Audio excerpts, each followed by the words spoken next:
Hey everybody, it's Chris. Welcome to the Blue Collar Beer Gourmet. Today, as part of the Blue Collar Gentleman series, we're going to be doing the fourth installment in the beer glassware series. Today I'll be discussing the tulip glass.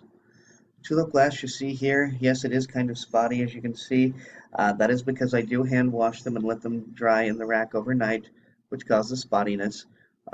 So yeah, this your glass, theoretically shouldn't be spotty, but at the same time, if you hand wash it and let it air dry like you're supposed to, it's going to be spotty. Anyway, tulip glass.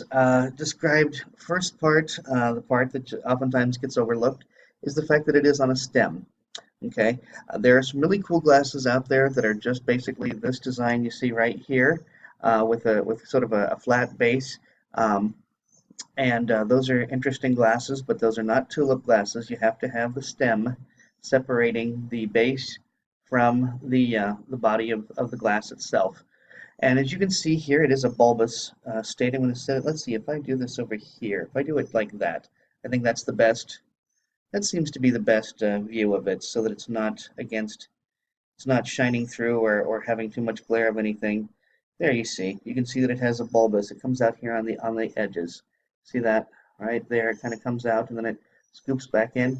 Then it flares back out. Okay, and the reason that it flares back out is that it pushes out to capture the head and it pushes out to capture the head. So there's the main factors of it. It is stemmed. It does have a bulbous body. It does push out for the head. Um, this particular body shape captures and enhances volatiles and induces and supports large foamy heads. So there you have it. Because Belgians normally aren't known for big foamy heads, but when they do have one, it should be because of the glassware. Now I do know in some instances I've seen a big foamy head on a Belgian, and that's because something had gone wrong with the beer, and that apparently can be a strong indication. And the deal with now I want to give you a breakdown on the cost. A 13-ounce glass, which I believe this is, I'm pretty sure that's what this is a 13-ounce glass, is $23.99 plus tax for four of them, if you were looking to get some of these. Um, the four 16-ounce glasses are $37.98, no shipping on that. There is one variety to this glass that is known as the thistle. The thistle is what you're supposed to be drinking Scotch ales out of, any Scotch ale, whether it's a wee heavy or a Scotch ale, or um, and they are 21 ounce glasses. And I looked to see, and it goes for $18.99. So I myself have never felt the need to go out and buy a thistle glass. Most of the time, the beers that I drink are 12 ounces, sometimes 16. So I don't see a need for a 21-ounce glass to drink a 12-ounce beer out of. But if I'll put it to you this way, if someone gave me a thistle glass, I would be very grateful for it. But I'm certainly not going to spend the money at this particular point unless I find one that's really, really cheap. I'm just not going to go out and buy a 21-ounce glass for drinking. So let's get to the meat and bones of this. What are you supposed to be drinking out of this? Well, it's actually quite a wide variety, and I'm going to go through this as quickly as I can without without taking my eyes away too much from the camera. But the American varieties you are supposed to drink out of this are black ales, Brett ales, imperial IPAs, and wild ales. Now, that was a little surprising to me. I didn't know that an imperial IPA is typically drank out of these. I guess I just always assumed that an IPA was drank out of an IPA glass, or whether it's an imperial or a double or anything else. But apparently, imperial IPAs are supposed to be drank out of spit it out, Rouse, out of Belgian glasses, out of tulip glasses, as they're also known. Okay, the Belgian varieties you are to drink out of this: the blonde, the faro, the fruit lambic, the goza, the pale ale, and the saison.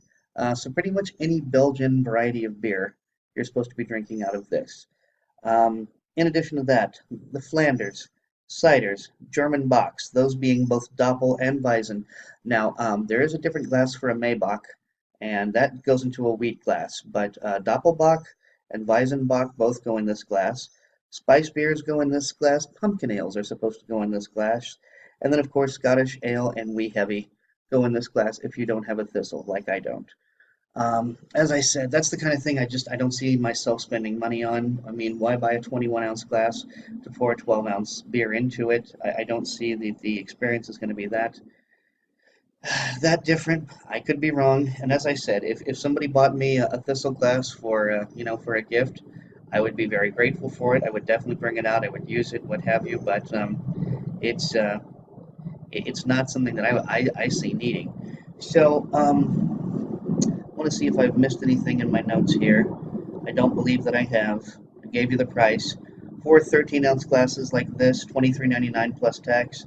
Four 16-ounce glasses like this, $37.98 no tax. And that was a couple of days ago that I did look this up. So by now something could be different on Amazon, but that's what I came across. And there you have it. So once again, briefly going over the design, you got the stem, you got the base, you got the stem, you got the bulbous body, you've got the inward slant, you've got the flared outwards. The flared outwards is to produce a head on a variety of beer that normally doesn't have a whole lot of head. However, if it was, say, an Imperial IPA, there might be more head than a pumpkin ale, but who knows? Anyway, this is supposed to uh, enhance volatiles and induce and support large foamy heads. So there you have it, gang. That is the Belgian or the tulip glass. And I thank you for watching this channel. If you like this video, please be sure to like, comment, subscribe, and share. Share this to somebody who you think might actually be, who could actually use this. Because this is one of the ways in which you can enhance your beer experience without spending a lot of money. And that is getting the right glassware for the right beer. So anyway, guys, gals, remember, it's part of a gentleman's code to always be seeking self-improvement. Cheers.